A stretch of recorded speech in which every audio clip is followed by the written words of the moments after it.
भारत का समाज जो ना ऊपर से नीचे, पूर्व से पश्चिम, उत्तर से दक्षिण, कभी एक यूनिफाइड नहीं दिखाई देता, लेकिन एक चीज़ पर भारत का समाज, चाहे आप तमिलनाडु में हो या उत्तर प्रदेश में, यूनिफाइड दिखाई देता है, रूढ़िवादिता को कस के पकड़ के रखने के लिए। यही काम जल्लीकट्टू पे हुआ था। चाहे आदमी मरे चाहे जानवर, लेकिन हम उस प्रथा को नहीं छोड़ेंगे, क्योंकि पता नहीं वो क्यों शुरू हुई थी, उसका कोई औचित्य नहीं है आज के समाज में, किसी के जीवन से औचित्य नहीं है, लेकिन उसे ही पकड़े रहेंगे। यही पटाखों पे लागू होता है, और ऐसी कितने सारे केस हो चुके हैं।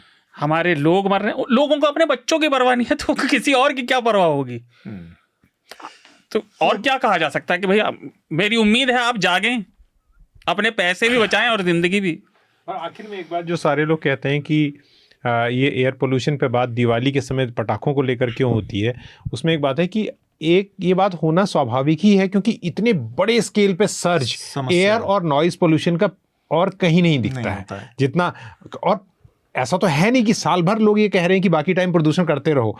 तो आपका खुद कैंपेन चल रहा है, बहुत सारे लोग अखबार कैंपेन चलाते हैं, और बहुत सारे डॉक्टर्स कह रहे हैं, मेट्रोलॉजिकल साइंटिस्ट कह रहे हैं, एयर पोल्यूशन एक्सपर्ट्स बता रहे हैं। तो ऐसा नहीं है कि आज हमें रिसर्च की ज़रूरत है, इतनी रिसर्च मौजूद है जो आपको बताती है कि बहुत डरावनी समस्या है जो सारी बीमारियों को बढ़ा रही है। मैं इसमें एक लाइन, बस बहुत सिंपल वो है कि बरसात के 4 महीनों में जब बाढ़ आती है, जो टूट फूट होती है, जो तबाही आती है, बहुत सारी चीज़ होती है, तो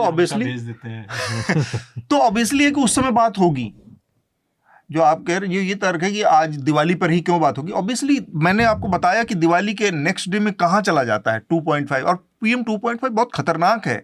वो आपके बहुत सारे आंखों के जरिए भी आपके शरीर में चला जाता है।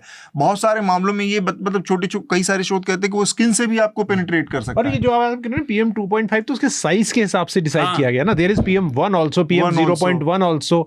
तो इट गोज थ्रू मतलब आपके दिमाग, किडनी, लीवर कहीं भी सेटल हो रहा है। और एक छोटी बात, दिवाली पे क्यों नहीं होगी? इस देश की 80% से ज्यादा आबादी हिंदू है भैया। क्या मंगोलिया में बात होगी क्या दिवाली की? क्या मूर्खतापूर्ण आर्ग्यूमेंट है ये सांस्कृतिक वाला। अरे भाई दिवाली पे यहीं पटाखे चल रहे हैं, तो क्या मंगोल के लोग करेंगे क्या बात? Of course.